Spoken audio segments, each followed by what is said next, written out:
again for another Climate Justice Working Group meeting.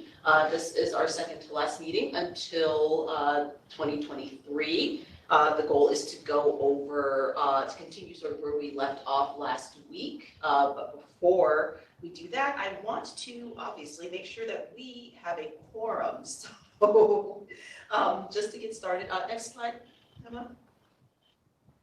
So just a quick go over the meeting procedures.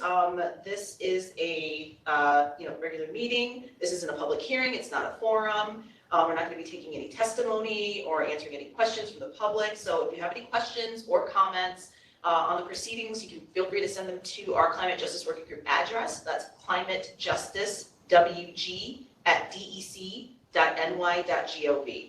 As per usual, to reduce noise in the meeting rooms, just make sure that you're muted until you're ready to speak. Indicate that you're ready to speak either by raising your hand or unmuting yourself.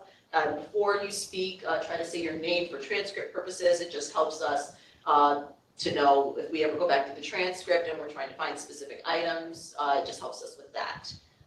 Next. So now we're going to do a roll call. I'm going to start here in the Albany office. We have me, Alana. Chris Cole from NYSERDA. Neil Muscatello from DOH. And now Raybrook. We have Jill. Hi.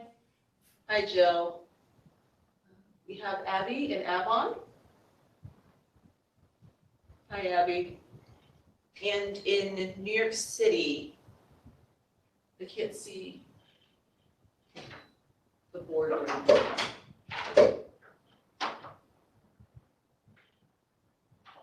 we have a New York City? Could you unmute and let us know who's there?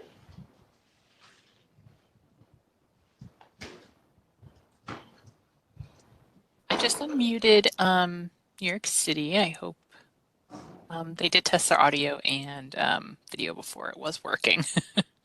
Hi, Alana. This is Joe McInerney. Hi, Joe. Sorry, I'm the only one here. I just got here. I'm sorry, I'm a couple minutes late. Okay. All right. So, How's it going? Oh, it's going up. Okay, outdated.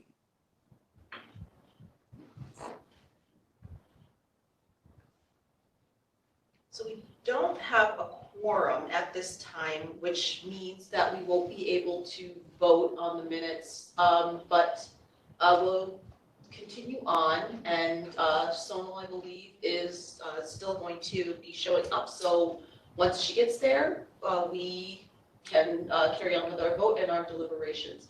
How did you move from the New York City? It's an unmute, so. Okay, so we'll skip the vote on the minutes. We could just jump ahead. So we'll just talk about the agenda. So obviously we won't be voting on the minutes just yet. But what we can do is we can start with item number 2, updates on what we're doing, talking about how we're addressing comments, have an open discussion on those comments, which includes potential recommended indicators and prioritization by working group members, and then talk about individual criteria, yes or no, and then have a conversation about state median income or is it just area median income? Apologies. Next slide. So we're going to jump into that, and we're going to talk about updates. So I guess I will give it to, is Alex on? Hey, next slide, please. There she is. Insofar as updates, I think we'll get through kind of reviewing some of those. I did want to go through, and just as kind of a reminder of how we're addressing comments, I actually put like a crazy flow chart. So forgive me for the boxes and the arrows, but I think it will help articulate the process here. So the idea here being that, we got all these comments, we reviewed them up at the top there. Through that review, we then identified indicators that the commenters had recommended and methods to review as well. And then kind of I split the methods and the indicators into two different tracks here because we're kind of working in parallel in much of this. So of the top track, we put through the indicators that were recommended into the rubric that was used in the last cycle of this, which you can kind of go back in the notes. It was pretty involved as far as like data availability and whether the indicator or the data that could be articulated as the indicator would be useful to inform the different pillars of the legislation, et cetera. And then coming from that, then the idea is to prioritize that list of indicators to download so that we're not downloading all the data, particularly because not all the data are available. Then once we've prioritized that list, we start looking at the data for those different ones. And then we integrate those data into the criteria if they pass through kind of this whittling down and selecting through. Now I'm going to jump down to the bottom part of this flow chart, which is really kind of discussing the methods to pursue. And the way I've broken this down are for each meeting where we have a quorum, we're going to have some discussions about the different methods and approaches. And a lot of these different methods to pursue are frankly conversations we as a working group have had before, such as include individual criteria and the use of SMI versus AMI. So we're going to have those discussions again, and they could be as fast as we talked about this, Alex, we're done, or we can talk about it in more detail, and I'll provide the information that we had then, and if we have any new information, I'll provide that too. For some of the methods, there are a couple places where Shannon and I, my colleague and I, have reviewed a little bit more about the methodology of things we want to test out. And we'll come to you with a comparison of different methods. Then we'll select which methods to integrate, kind of what steps to integrate. And then coming back together again, woohoo, we have at the far right, we start then comparing the updated kind of criteria based on these different elements and compare that to the draft criteria in the maps. And that's when we'll start doing the ground truthing again. And then finally the discuss and vote on criteria. Any questions about this process? If you go to the next slide, I even made it more complicated. So the stars are where we're really at right now. So you'll start seeing, today is really about discussing the list of indicators. If we have a quorum, then we can really prioritize those. And also discussing some of the methods. So today we're going to talk about the individual criteria and SMI versus AMI. I also added a little top part, and that is that if we want to finalize the criteria for this year, I believe in February is the target date, then there is definitely going to be data that we're not going to be able to get in time. And so we have this other upturn now, which is like, okay, well, for those that we're not gonna be able to get to what methods and indicators should we look to integrating in subsequent years and working toward getting those data now for those upcoming years. So say for next year's approval of things.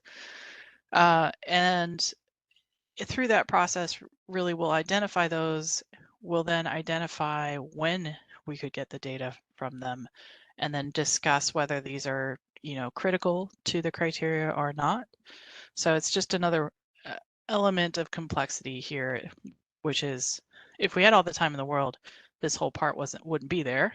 But if we want to approve the criteria for this year so that people can start working on very specific parts, there is definitely going to be elements to data that we're not going to have in time. So I wanted to bring that up now. Okay, so we're at the starred parts. And let's see, Ilana, can I check? Do we have a quorum? We do have a quorum now, so we can vote on the minutes at the end. We don't need to do that, but we can actually deliberate on the criteria, and so feel free to move forward, Alex. Woohoo! We're just making Okay. sure, trying to get folks on our video chat on, so we're trying to make sure that Eddie and Elizabeth are with us, so feel free to move on and we shall elevate them. Awesome. Cool. Okay. Well, that makes me happy because then we can keep going. So let's keep going. Next slide, please.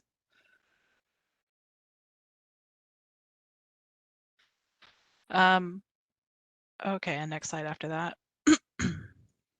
So I wanted to do a quick review of, again, I think there were some questions, and since we have people who are here now that weren't here last week, I want to kind of go through, here's what we did last year to do this, so that we have that. But I'll run through it really, really fast so we can get to the meat of the conversation today. So next slide. Okay, so before we used a very similar process that I outlined, which is we had a bunch of ideas of indicators. We then went and put them through the rubric and discussed many of them, looked at correlations, looked at how they work together. And then through that whole process, we went and selected the 45 strongest indicators. And these were high quality, that had data that were high quality and granular, and also applicable to the goals and applications for identifying disadvantaged communities under the Climate Act.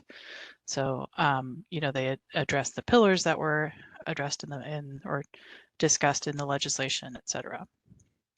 Next slide.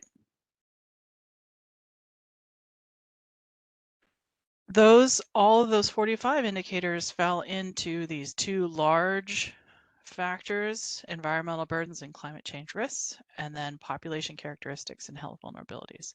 Within that, we had these different little categories: potential pollution and exposures, land use associated with historical discrimination or disinvestment, potential climate risks and potential climate change risks. And then on the blue side here, we've got income, education, and employment, race, ethnicity, and language, health impacts and burdens, and then housing, energy, and communications. Now, the reason I'm going through this actually is because there's like little bits of nuance that are kind of important here. So if you go to the next slide, here are, again, what we already have in the criteria. We've got traffic density, diesel truck and bus traffic, particulate matter, benzene, wastewater, remediation sites, regulated management chemical sites, major oil storage facilities, power generation facilities, active landfills, municipal waste combustors, scrap metal processors, industrial manufacturing and mining land zoning, housing vacancy rate, extreme heat projections, flooding, inland and coastal, low vegetative cover, agricultural land, and driving time to hospitals and urgent care. This, to me, I'm going to show every time because it helps to actually put the foundation of what we're thinking to add whenever we're looking at potential additional indicators. Next slide. For the population characteristics, we've got area median income and poverty line. We've got education as a bachelor degree, unemployment rate in single parent households. We've got percent Latino. We've got percent Black or African American, percent Asian, percent Native American or Indigenous, limited English proficiency, and then historical redlining score. We've got asthma, ED, COPD, heart attack, premature deaths, low birth weight, percent without insurance, percent with disabilities, and percent adults age 65 plus. On the far right, we have percent renter occupied, housing cost burden, energy poverty and cost burden, manufactured homes, homes built before 1960, and then percent without internet. Okay, so that's what we already have.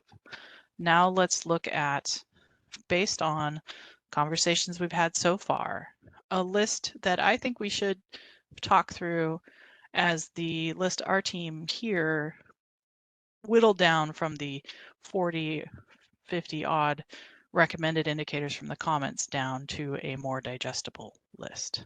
So next slide. Okay. I'm actually going to flip us to Excel in a second so that we can really dive into these, but actually, let me do that now. Can I get, looks like I can share. Oh, that's very exciting. Okay, sharing now. Can you all see? That's Alana, I'll ask if you see comments or raised hands that you help me out, since I won't be able to see what people are saying. Okay, I've put these down. We've got 15 potential, what we think are high priority data to review, indicators to review based on the comments from before. We've got diabetes, which we are currently working with state agencies to obtain the data for. Houseless, unsheltered people. And here's a use case for it. Because this group are very high risk for climate events, they are also extremely economically vulnerable. High tax aid. This overlaps with income, but it could be an additive bit of information that could be interesting. Concentration of heat vulnerable jobs. This one may be something we do for long-term tracking and take a look at for climate migration purposes. Actually, I'm going to put this down here. I missed it. Apologies for that. There's a whole group down here that I actually want to talk through about as potential tracking variables, and that's one of them. Proximity to airports, zoning practices. I should note proximity to airports was an indicator we did look into last year. It went through the rubric, we had discussions about it, and we decided to not use it because we included the underlying pollutants instead, as there are potential upsides to having airports by you as well as downsides. But given the high interest in this, I think it's worthwhile just downloading the data and looking at it again. Zoning practices. We're going to look into that a little bit more. This might be a more methodological one. Access to potable water. Illegal dumping. Then the two lead data, if we can get them, it would be great to have. I'm still dubious as to whether we can get good data for these. Abandoned buildings. Low life expectancy. Concentration of heat vulnerable jobs.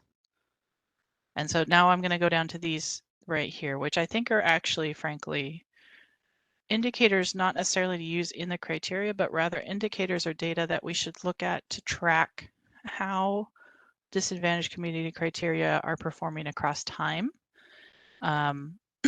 So concentration of heat vulnerable jobs is worth having. It's going to be very hard to try to articulate this in a more complex way, but based on our conversation last week, there was some interest in it because of the response, climate event responses.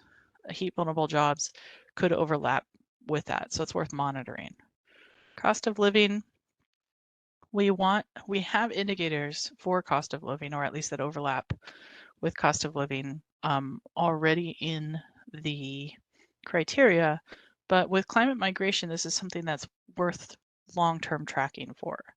I don't think it's worth adding into the criteria right now because we already have some very good indicators for that get at cost of living, but something to look at. Gentrification is a really complex concept that I think we need to really dive into at some point to discuss the implications. RAWA, this one I think is particularly important and something that you had brought up last year a lot, that we need to figure out how to define this and track it. And it's not an easy thing to do, but it's definitely something we want to track for unintended consequences of this legislation. And then the EN zone, it really profoundly overlaps with what we already have in the criteria, but it could be a really nice ground truthing element for us to use. I don't want to use it in the indicator list for the criteria because it is a derived metric. And we want to have these kind of underlying data points so that we don't have, you know, in other words, sometimes some of these derived metrics, you'll have income in there. If we have income separately, then you're kind of invisibly double counting income. And we want to be able to have eyesight through all of our choices for weighting and everything.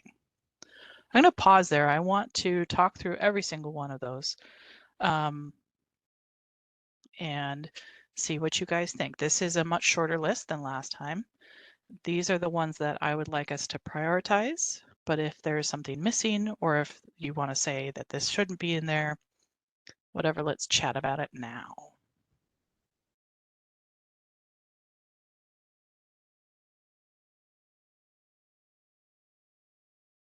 Question, Alex, this is Abby.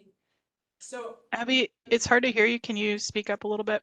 I can, how's this? That's good. Okay, cool. So it sounded like from what you said about the two with lead, that good data is not currently available for all of these. Did I interpret that correctly? Yeah, it seems to be that there might be good data for certain regions of New York State, but not others.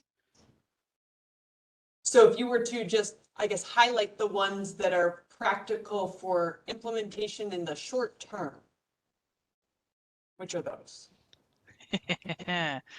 I would say proximity to airports. That is a really good question because basically all the short-term ones we already have in the indicator list, you know, so all of these are going to take some doing. Okay, thanks, Alex. Yeah. And I should note, we knew that coming out of this and we had started on diabetes because it was in the voting from last year, something we discussed as a high priority to add in. And even then, having started early on this one, it's still going to take a lot of time to get the data to GIS code it. And that's how these are all going to be. But I think that we should do our best to try to find ways in data and look at it to see really, well, is this something that has bad data? Is it spotty? Is it good enough? You know, and try to answer that better than just me off the cuff of my head, of my whatever, tip of my tongue. Alex, I think Neil wants to jump in as well. Please do. Yeah, can you guys hear me? So I think I had offered last meeting just to sort of double check on those lead indicators. You know, I recall they had come up last year and the conclusion at that time was that the data were insufficient. I just wanted to make sure that nothing had really changed there. But as you suspected, Alex, I mean, that's still kind of where we're at with those. Yeah. So I'm going to put here, wow, that's big. Okay, flag for future kind of inclusion. And I think that in this case, I think, you know, just like diabetes, just like a bunch of these, there's some really good reason to why we want to include them. But if they're not here now, it doesn't mean that we should stop.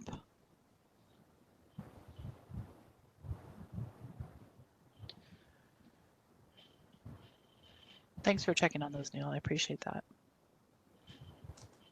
Sure.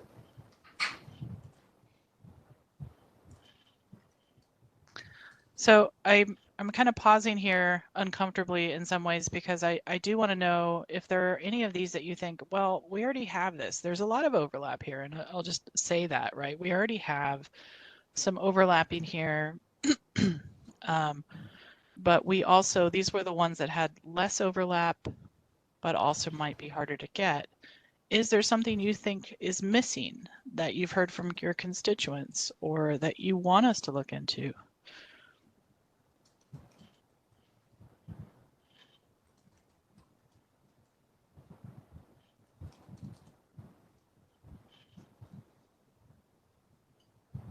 And this is Abby again.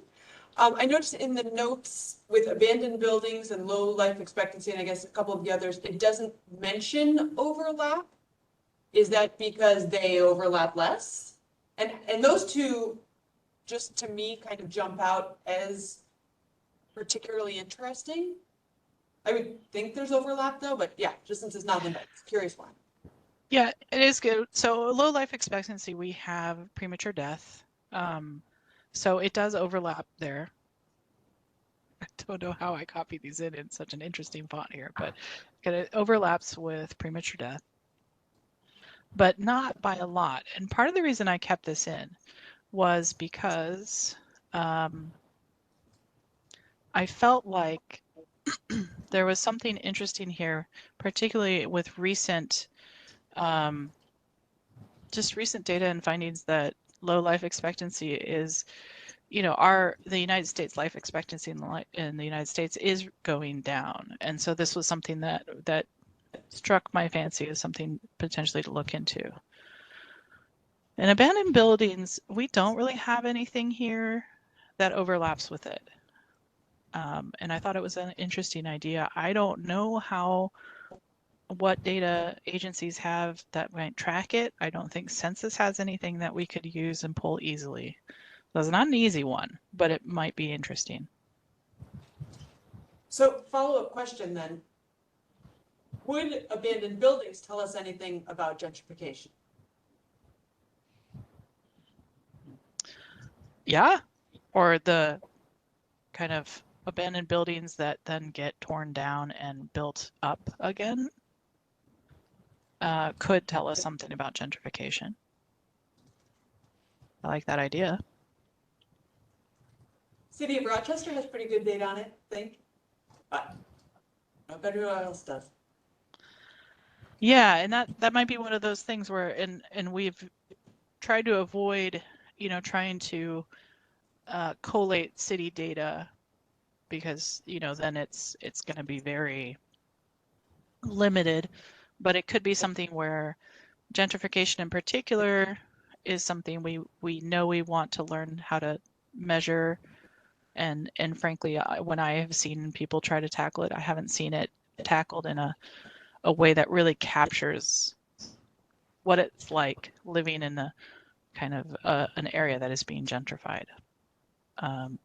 So I want to try to capture that. And I think abandoned buildings kind of like decrease in abandoned buildings could be could inform gentrification.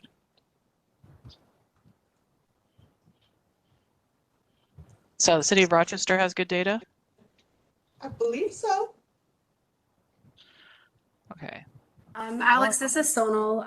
I'm just a thought that is not informed by data, so it might be wrong.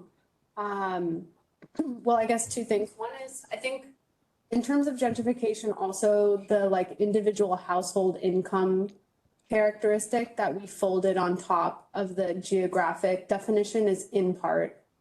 It's not holistic, but is in part helping address the gentrification piece.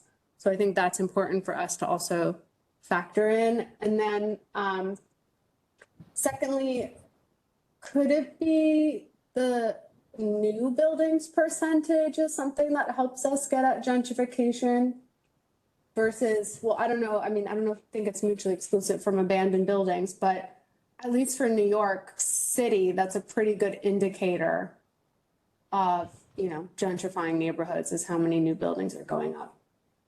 Yeah, yeah.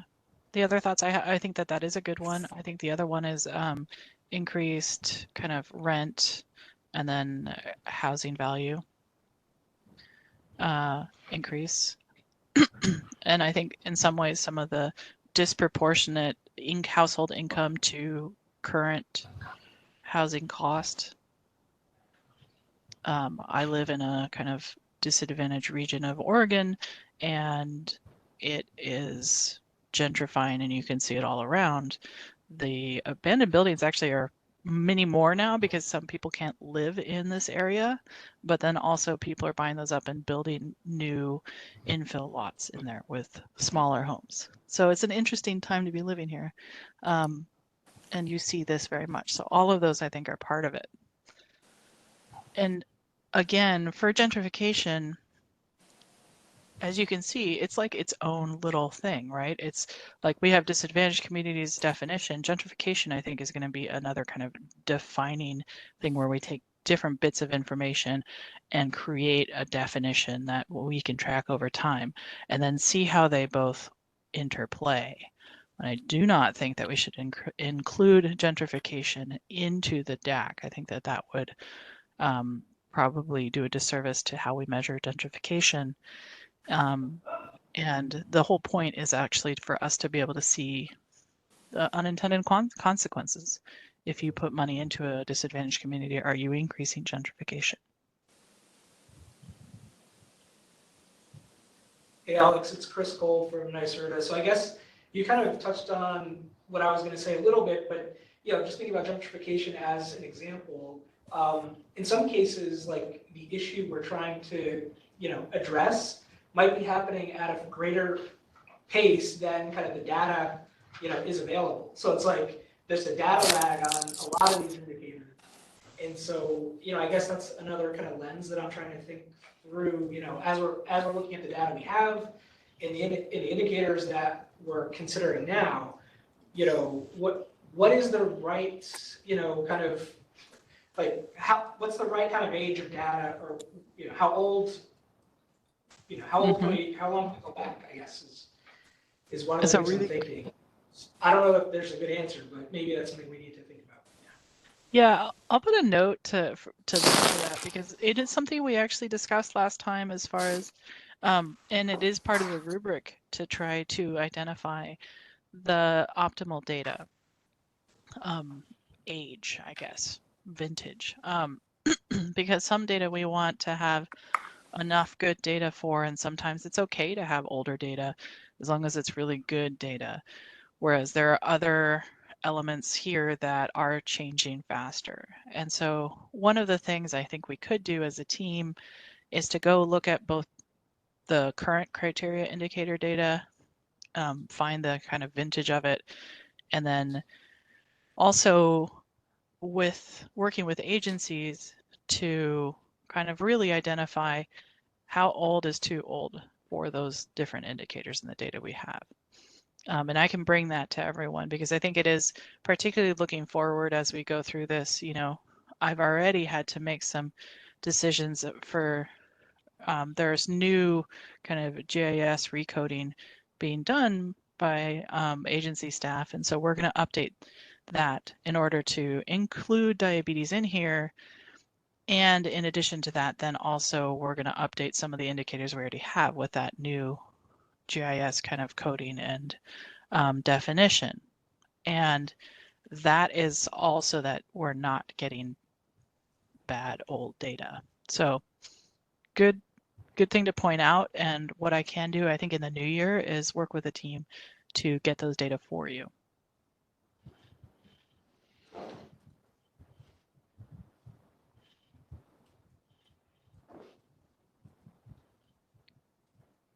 Any other thoughts on these to be included?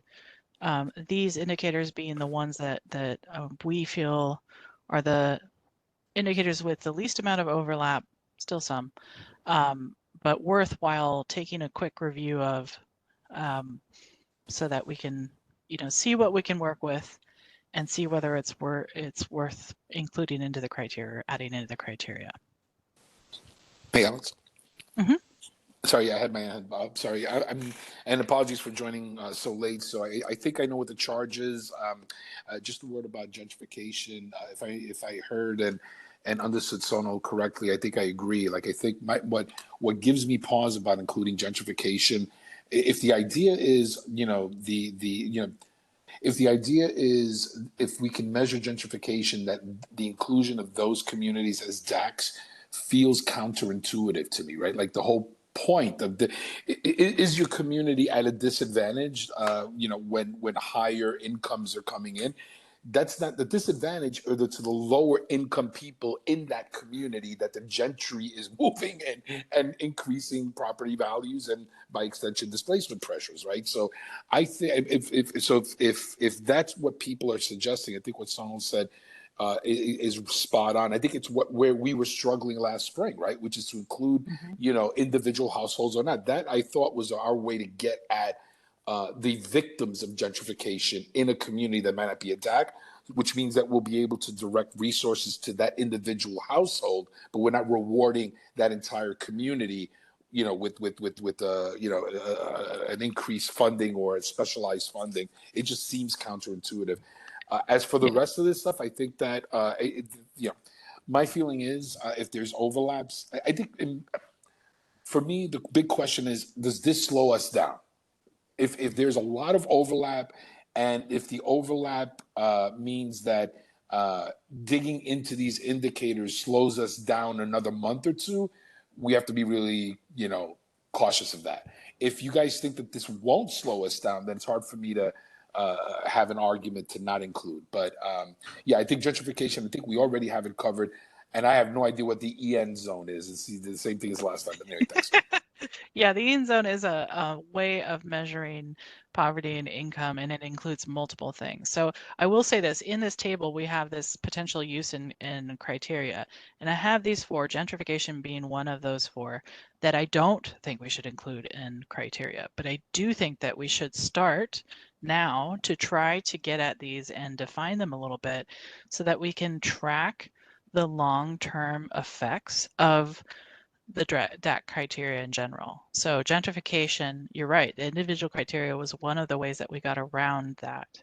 But we still need to know whether the kind of moving funds into those different regions is increasing gentrification across time at an abnormal rate, all of that kind of stuff. So these for me are like the analytical tracking to see whether there's unintended consequences. And then I will say that all of these may slow us down. And to that end, I want us to take the next step and look at them, but not let it slow us down if we have to. And let me stop sharing this and share the presentation again and go through, because I think you weren't able to join on this part. So I'm going to stop sharing here. I'm going to share again. And here you get to see my crazy process slide. Apologies for the crazy process slide. But the idea here is, if we have this process, we're right now in these little start areas of prioritizing the list of download. As we start to try to download those and analyze the data, there's going to be some that we can integrate right now into the criteria, and then we could, show you the maps and move on. But my instinct is that they bump up much faster into this, oh boy, this is going to take a while to measure, because we did a lot of this last time, right? Like 170 potential indicators down to the 45 we included means that we did think about this a lot before. And so there's some really good indicators that the commenters provided, and I have that list right in front of you. But here we know that they're going to take maybe a year to get. And I don't want us to slow us down, but I do want us to consider those comments and those ideas, which means that we take the long view. We start downloading those data. We start looking at them, and even if they're not included, diabetes may well be one of these. Even if it's not something that we can get in time for this year, it's something that we think about getting now so that we can incorporate it into the criteria later on. Does that help answer kind of your question on my thinking of how we do this? Hi, it's Elizabeth Firth from Labor. I agree with everything you're saying. And I really appreciate the point Eddie made about DACs versus gentrification. I think also taking the long view, us trying to think of how to measure gentrification right now is not the best. I'm sure there are many researchers doing exactly this work and have come up with tools to measure that, and just trying to figure that out right now. Yeah, not a great use of time, but in the long view, we can look at those. We don't need to reinvent the wheel. Yeah, totally not. And so for gentrification in particular, I view that as almost a separate or peripheral study happening in parallel where, you know, we're doing our researchy bits, we're doing the literature review, we're seeing what's out there, how people have measured it, then seeing how we can find analogous metrics within New York State and starting to create that. I do think it's really important to look at and measure for long term, but I don't think it should be in the criteria. And I put it on that list there because it came from the comments and very much wanted to add that, should it be included in the criteria, kind of yes or no thing. And it's definitely a no for me on that one. Should other ones in there in that list be considered? I think we should definitely take a look. You know what? I'm just going to start sharing my whole screen, and then maybe that way I can just jump back and forth. But let me figure out how to do that. Alex, Okay. while you're doing that, this is Abby, another question. And I apologize if this was covered in the last meeting, which I was not at. So just tell me if, like, I don't know, if there are notes that I should go review or whatever. But so those 4 on the bottom that you're saying we should be tracking to kind of see how this plays out over time, but not including in the criteria itself. They're all, well, I'm wondering, so we've talked in the past about how benefits, you know, the benefits in the investment side is being tracked. And was that part of the conversation last meeting? Because for good, but wasn't. Also the, like, how will what are the implications of this? How will it play out in communities in terms of the good side of what we're trying to do here? Yeah, so it didn't come up in that perspective, right? But I think in subsequent meetings, there is going to be some discussion about the benefits and how they're being operationalized now. And so I will just kind of defer to that and think that will come pretty soon. And then I think we can have that longer, you know, conversation. These to me are somewhere there could be, these are kind of unforeseen consequences. So not necessarily a benefit, but more of like unforeseen consequences of things, particularly cost of living and gentrification. Understood. I just want to make sure at some point, not too far down the line, there is clarity on what is being tracked to see long-term the benefits piece. Yes. Both are important, the unintended consequence and the actual what is happening that's good in the communities. Yeah, absolutely. And those are being tracked or at least operationalized. And so we should have that conversation soon. And I don't know exactly whether it's going to happen in the next meeting or the ones coming in the new year, but it definitely will happen soon. Okay, so I'm going to go for this. I think we don't know how long some of these are going to take, but we have these 10, 11 different indicator potentials, and I want us, our team, to go and start working with the agencies to see what data we can get from these. You know, we've whittled it down from 3,000 comments down to, you know, about, I don't know, 60 or 70 different potential indicators. Most of those overlap so profoundly we discussed them last time, they were just too much. These have something in them for us to investigate. We don't know whether they're going to be, you know, quick to measure or not, likely not. But I still want us to try so that we can move forward on this. Is everyone okay with that?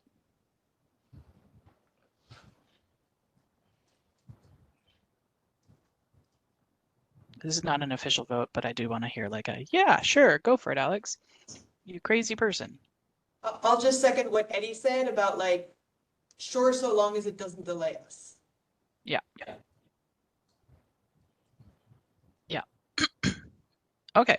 Well, that actually is great. So this is kind of a good place for us to take a look. I will work with our team to try to operationalize these, get what data we can. We will make sure it does not delay us, because right now we have a pretty good list, and we've done a lot of work, homework in the previous version to, you know, think through some of these. So that's a good place for us to be. Okay, now we'd broken this into, here are the indicators. Come on, there we go. And we have this top track so we've kind of moved on from that. Now I'm going to move this here. Yay, we're making progress. So our team will work there. We have a series of conversations. These could be insofar as discussions like, Alex, we talked about this enough. You all can just tell me that and then we can move on. But I do want to be doing my due diligence for the commenters to say, okay, here are the big ones that we have to discuss. And today I have 2 for us to look into. And they are the income and individual criteria discussion. So in the comments, we had questions about using SMI versus AMI for the individual criteria. And we also had recommendations for not using the individual criteria. I wanted to bring both of those back up so that we can make a decision today about whether we continue with what we had or we bring it back up again. So to do that, any questions or thoughts? Anything before I move on?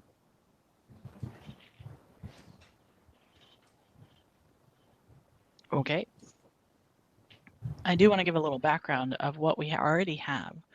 In the actual geographic criteria, we include less than 100% federal poverty line and less than 80% AMI. So that's in the geographic criteria. And we chose that because if you look at the 100% federal poverty line, it's the same across everywhere. AMI gives us distinctions across regions where we can, adjust for cost of living in different areas. So that is, I think, a very helpful metric. But we chose SMI in the individual criteria. And we did that for various reasons. We could have used AMI. We chose SMI for the reason that it would align with public administered programs. And it would minimize additional documentation and screening. Now, there were a lot of comments about whether we should use AMI instead of SMI. And I wanted to check in again and just be like, okay, is this something that we want to open up again or shall we continue? Because it was a very thoughtful conversation last time. Do we want to go there again or are you all okay with keeping it at SMI? Yeah, Alex. Yep. Sorry, Dr. Dunn. This is Joe McNerney. You say Alex. No, I'm sorry. I should be calling you doctor. I'm curious on the comments to this point, were they reflective of our discussion or our rationale that had been shown in the materials from the discussion from the last couple of years on this? Or were they more, this is what we think because of X, Y, Z? Or did they, was there a, you know what I mean? In those comments, was there like a discussion? There was not. And I would say that a lot of the comments are pretty brief. So you can't get a lot out of kind of their reasoning or thought or really recognition of whether they, had seen the videos of us having long conversations about this. So I would say that for the most part, it is kind of with the idea that a lot of individual criteria best practices. Now, me as a researcher would say AMI is the better metric, right? Because it's geographically more pinpointed based on incomes and cost of living in that area. But that does not take into account what we discussed last time, which is that would be very, very hard to implement. And so, that discussion convinced me as to the reason why this is best to stay with SMI. But I did want to bring it up again just because that very reason. I think a lot of people coming from a research background would look at this and not realize what we had discussed last time. Thank you. Alex, hey, it's Eddie. I think you may have just answered the question I put in the chat, but is that basically the That's the reason. It's just researchers being researchers? Is that what I'm hearing? I don't mean like, but you know what I'm saying? Like, it's not. I feel like maybe that my PhD gives me a chance to to malign my group of people, but yeah, I think in some ways that this is one of those applied versus kind of like the theoretical better kind of best metric because it allows for some regional variation where SMI does not. in the same way. But again, I think that this is one, and maybe Chris, you can speak to the reason why this could really help on a program implementation side. Yeah, am I? Yeah, so I think thinking about this like from an administrative perspective, the state has roughly $900 million or so that are dedicated to low and moderate income energy programs, right? And so those budgets are predominantly targeted at low income households and use the state median income as the threshold for eligibility. And the main reason that's the case is we're looking at capturing the ability to do categorical eligibility for households. So they're already getting screened and having eligibility determined for social service programs or other economic supports. And right, so we already have a way to identify those households as being eligible, and we have a way to track what the benefits are, what the investments are that are going to those households. So I think when we were talking about this last year, that was a big factor in leveraging what's in place, in looking to make sure that we are developing an approach that can be implemented, right?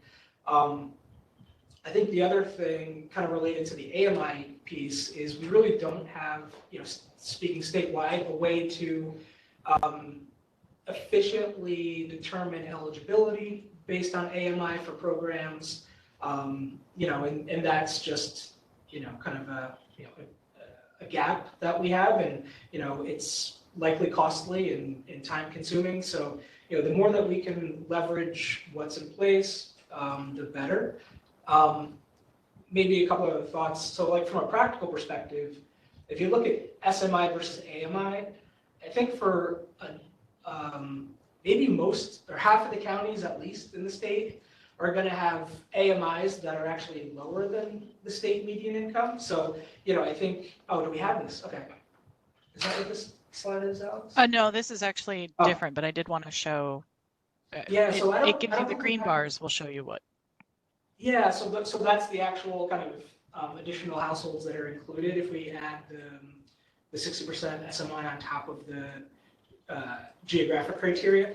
But I don't think we have at our hands the comparison of SMI versus AMI, by county or by region. So I think maybe looking at that, might also kind of help make this conversation, help us with this decision. But from an implementation perspective, it is kind of more efficient to use what we already have in place in terms of determining eligibility and tracking kind of where those dollars are going.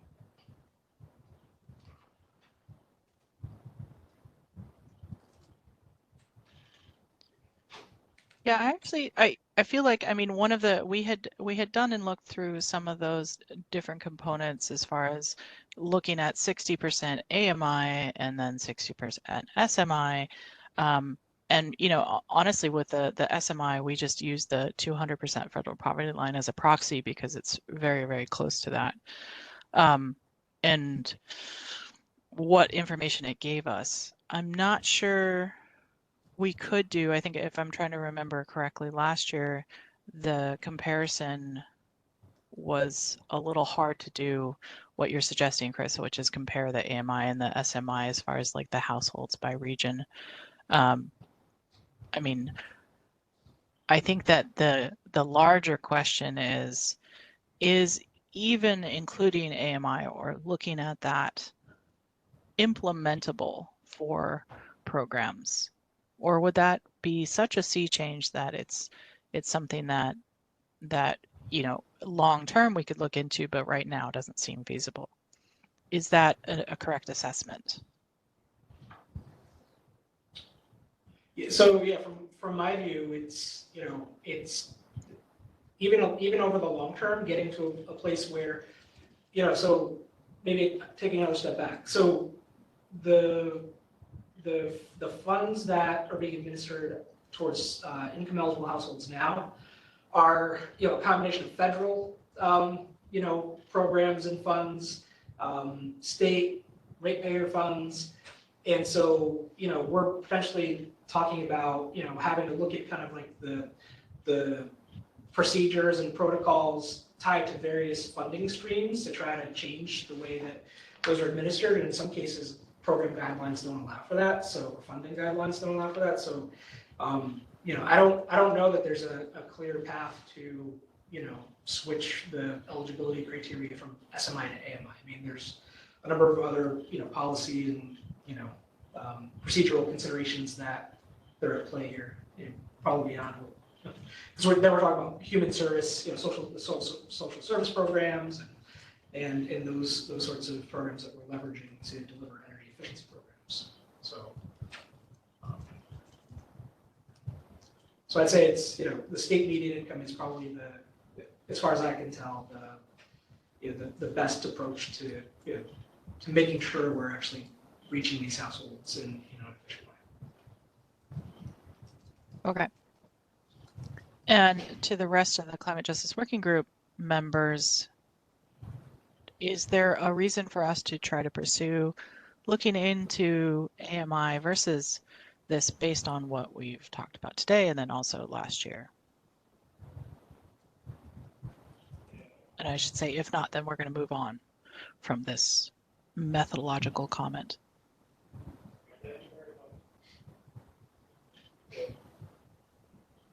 So Eddie, just for others who didn't see it, I think erring on the side of implementability is worthwhile thinking through here. This is Abby. I agree. And I do think we did a good job of thinking this through many, many months ago. So I feel good about the process that we engaged in and would love to move forward with it as is. Okay. Anyone disagree with that, or I'm going to move forward?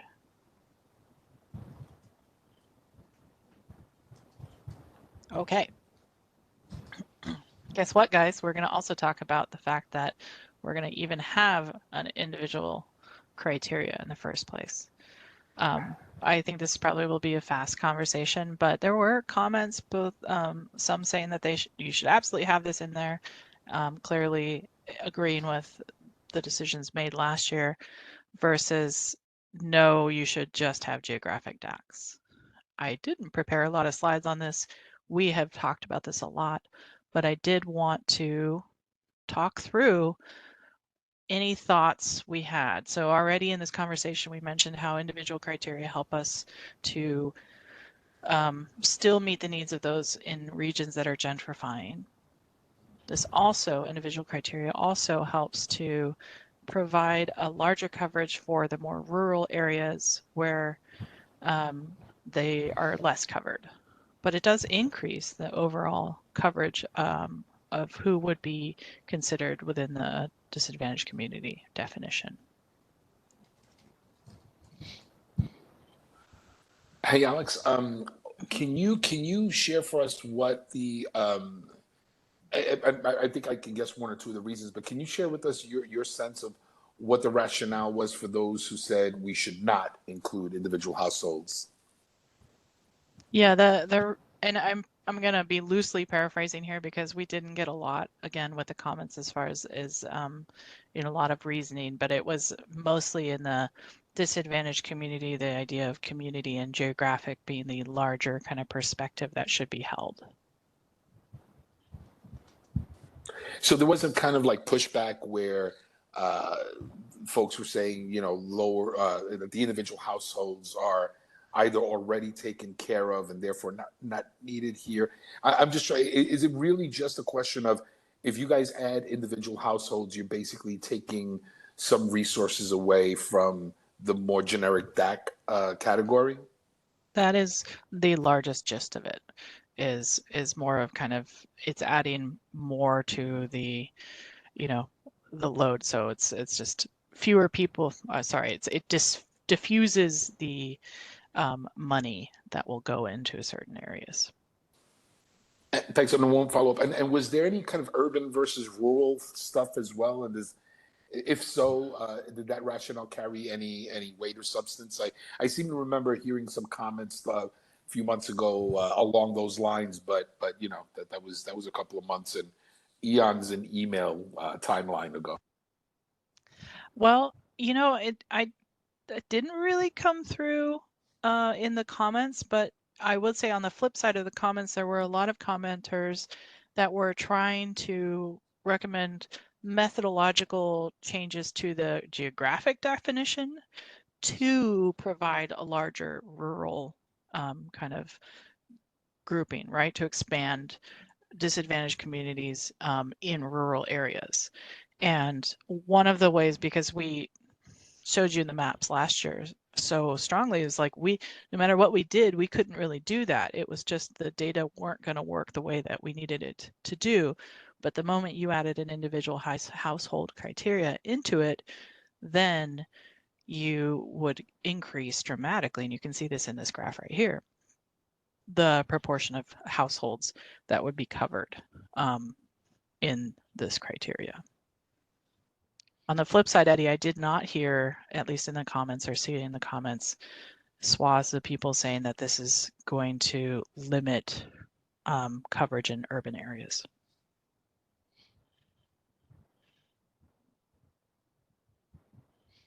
Hi, this is Sonal.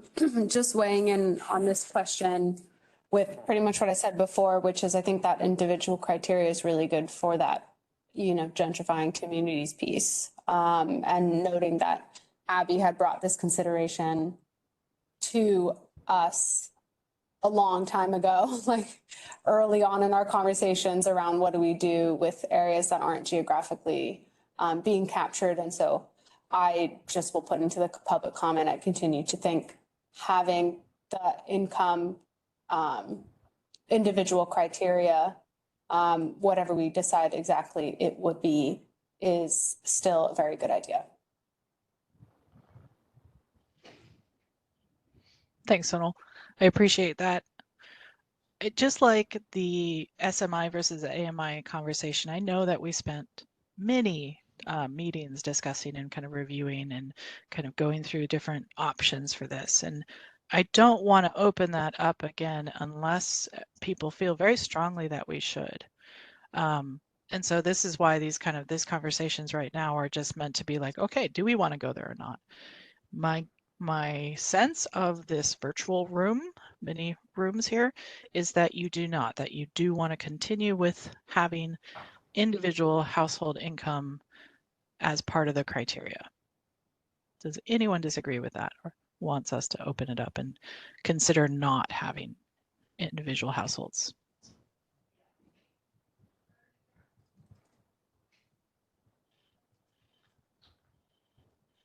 Hey, Alex, this is Chris. So I'm not disagreeing that we should include the low-income households, but maybe just a point here.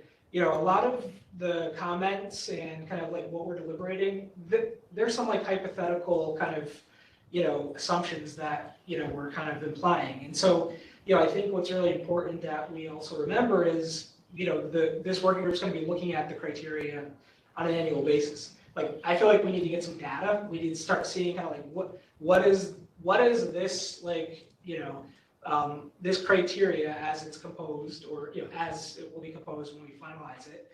What does that actually look like in terms of, you know, how investments, how program types, how the outcomes that we're really prioritizing here, how are they flowing, you know, based on the criteria. So I think, you know, we really need to just remind ourselves that, like, we need to get some data, and then we can, you know, improve upon where we see, you know, deficiencies. So.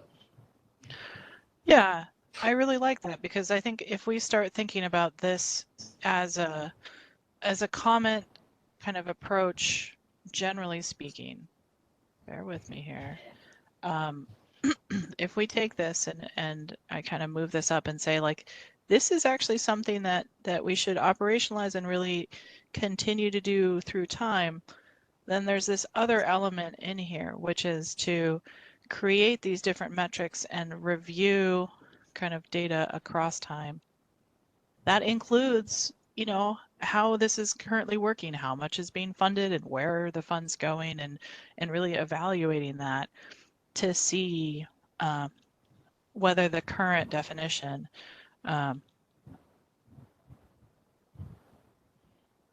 is meeting kind of the needs of the legislation.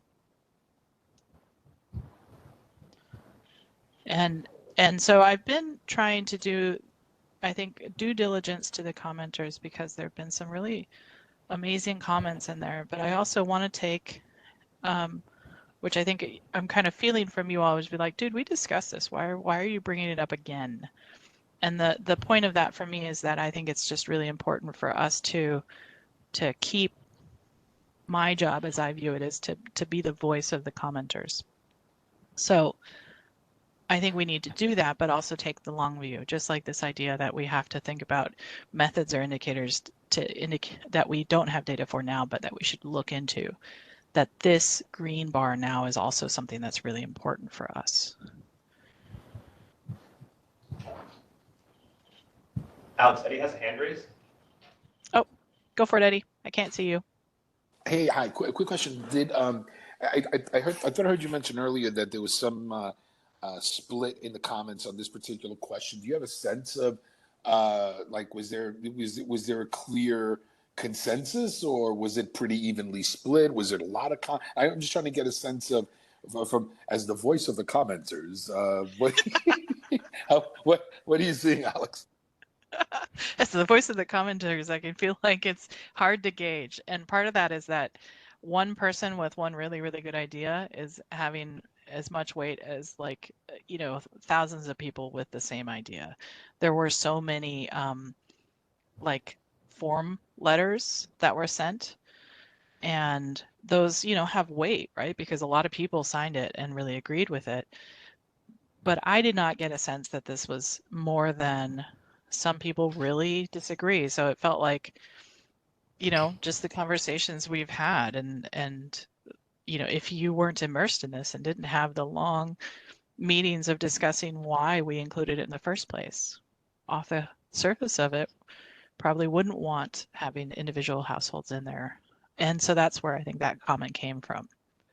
And then I do think that more rural folk and commenters were providing comments that were really saying, hey, I don't see a lot of geographic criteria, and how do I increase that? And so what they missed in their comments was that one of the ways that we did that was by including income, household income in. And so I've tried to kind of balance that conversation, or bring that up here too. Can I say 50-50? As a researcher, I'm disappointed in that, but I know. It depends. Is my favorite answer for that. It's hard to answer because I don't know how to weight certain numbers of things. Everyone has a right to their comment. I want to take every comment that has, you know, kind of validity in it, and research behind it, and give weight to that. Give voice to that. But I didn't get a sense to say that. I didn't get a sense that this was like hugely, you should not include individual criteria in. That was not the case. That was not like overwhelming comment. Just some good number, a few.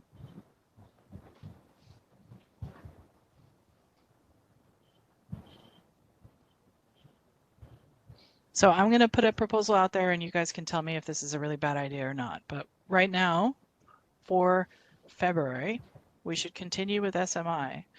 We should also continue with individual criteria for this year. So that rather than trying to take the time away from kind of modeling other things or indicators, I want us to hold that as a constant for this year. But again, to Chris's point, we review these data across time, and we start seeing whether it's performing the way we hope it performs, and then we can bring it up again as needed.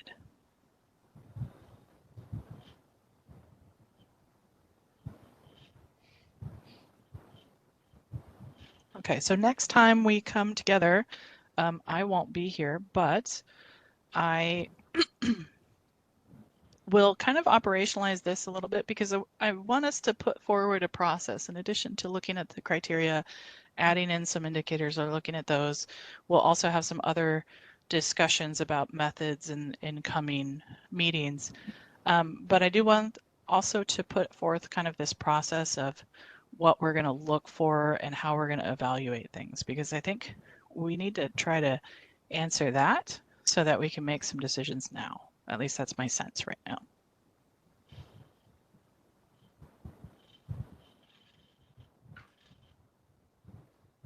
Okay, in summary then, we've actually made some good progress because it lets us move forward.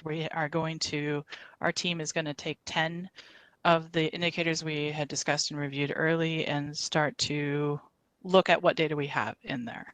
And then we are also going to take those kind of long-term monitoring data points and start wrapping our head around something like gentrification. Again, not going to make that a huge priority right now, but I still want our brains on it to think about so we can incorporate that long-term monitoring into this process.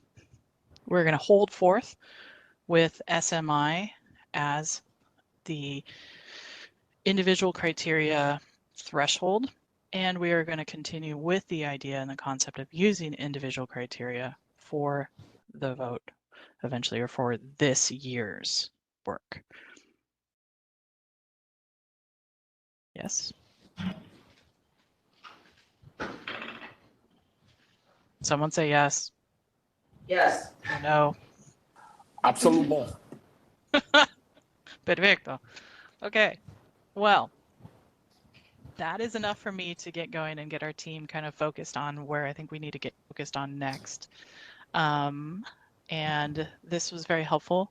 We will continue with some of these rehashing of conversations we've had, and I will also give more information for the indicators as we go as well. So there will be some status updates, etc. All of this with an eye toward getting to that, I think it's February, Alana? Yes. Vote. That's We the don't have a target. date, but that's still the target. We can discuss a date, I think, maybe once we get a little bit closer, maybe in our first couple meetings in January, we can discuss a date. Sounds good. And next week, I will not be here, but others will. So my colleague Shannon will give an update about what we're up to. And then I think the New York agency team will discuss some other parts too. Yep. Thank you, Alex. We will miss you next week. So as Alex stated, our last meeting for 2022 is going to be next week, same back time, same back channel. We're going to plan on approving the minutes from the 30th. And then we're going to have a nice, long, in-depth discussion about investments and benefits, that structure. And I think that will take up probably the full hour and a half of our meeting time. At the end of that meeting, I want to just have a quick chat about the proposed timeline and just, make sure that we're all still agreed that we're on track to vote in February. And then we can talk about it, look at exact dates when we come back in January.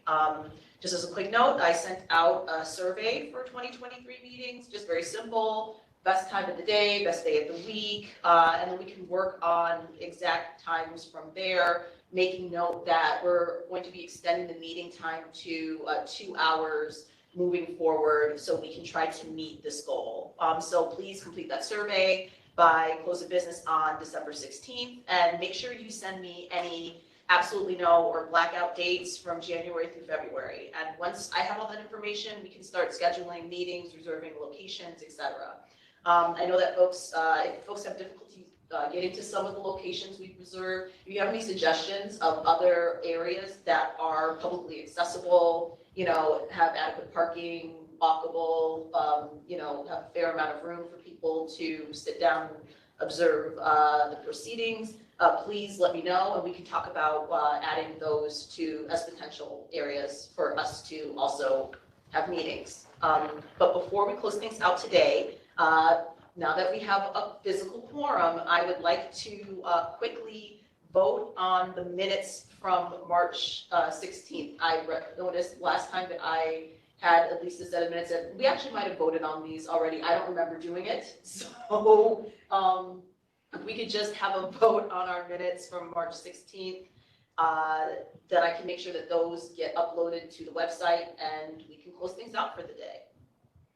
So is there any questions or discussion before we vote? You say March 16th? I did say March 16th. I know I was going through, I do occasionally go on our website and I go through and I check to make sure that all the information that we have, all of our meetings, the minutes, everything is uploaded, the presentations are uploaded. And I did notice that the meetings from March 16th weren't uploaded, and I do not recall whether or not we actually voted on those minutes in April. So I did send that out in, I believe, the email I sent on Friday. I sent the minutes out for folks to review quickly. Like I said, it is quite possible that we have voted on those already, but I did not see those in the minutes from April. So I just want to make sure that those minutes are available for people to review.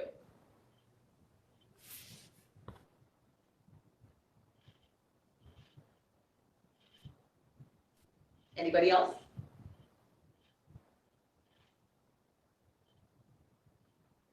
Okay, so I will list off members, so please signal your approval of the minutes of March 16th by saying yay or nay. Abby. Yay. Eddie. Yay. Sonal.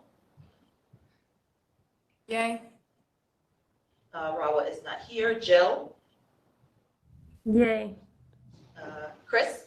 Yay. Neil. Yay. Joe. Yeah. And a yay for myself. With that, the minutes are approved. They'll be uploaded to the Crime Justice Working Group website as soon as practicable. And I believe we're done. Does anybody have any questions, comments, or concerns before we close everything out today?